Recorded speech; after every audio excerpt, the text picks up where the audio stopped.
बालक अगर मेरी कोख से जन्म लेता तो मैं माँ का दर्जा देती। भगवान मनी मन में रतनमाला की मन की बात समझ गए और मनी मन में कहने लगे, हे रतनमाला, हमें देख करके आप ये कह रही हो कि ऐसा बालक मेरी कोख से जन्म लेता तो माँ का दर्जा देती, ये आपकी इच्छा पूर्ण होगी।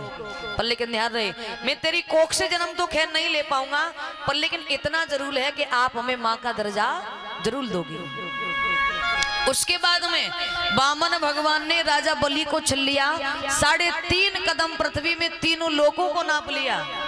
रतनमाला ने देखा ये बालक तो बहुत छलिया है, प्रभु अरे मैं नहीं चाहती हूँ ऐसे छलिया बालक को, ऐसे छलिया बालक को तो मैं जहर दे करके मार दूं, वही अच्छा है।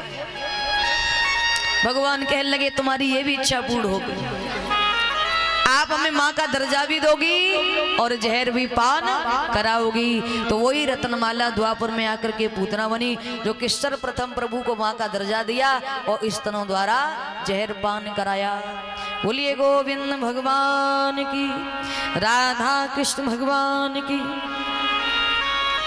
कंस ने देखा कि पूतना मारी गई, अब कंस को थोड़ा भय और बढ़ा कि इसका मतलब है कि वो बालक कोई साधारण बालक नहीं है, जो कि इतनी भयानक राक्षसी को मार दिया। अकासुर राक्षस को भेजा कंस ने, 11 दिन की अवस्था में अकासुर को वध कर दिया। भगवान ने पूतना का वध कितने दिन की अवस्था में किया था? 6 दिन की अवस्था में। अकासुर को 11 दिन की अवस्था में मारा। कंसराज ने फिर बकासुर राक्षस को भेजा, भगवान ने 22 दिन की अवस्था में बकासुर राक्षस का वध किया। उसके बाद में त्रिड़ावत धैनकासुर नाम के 2 राक्षसों को भेजा कंस ने कन्हैया को मारने के लिए। तो भगवान ने 2 महीना 13 दिन की अवस्था में उनका मान मर्दन कर दिया, उनका भी वध कर दिया।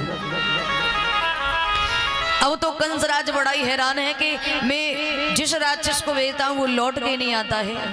बहन पूतना, अकासुर, बकासुर, त्रिड़ावत, धैनकासुर सभी राक्षसों को भेजा, पर लेकिन किसी ने आकर के हमें ये नहीं बताया कि वो कन्हैया है तो है कैसा, काला है कि गोरा है कि छोटा है कि मोटा है।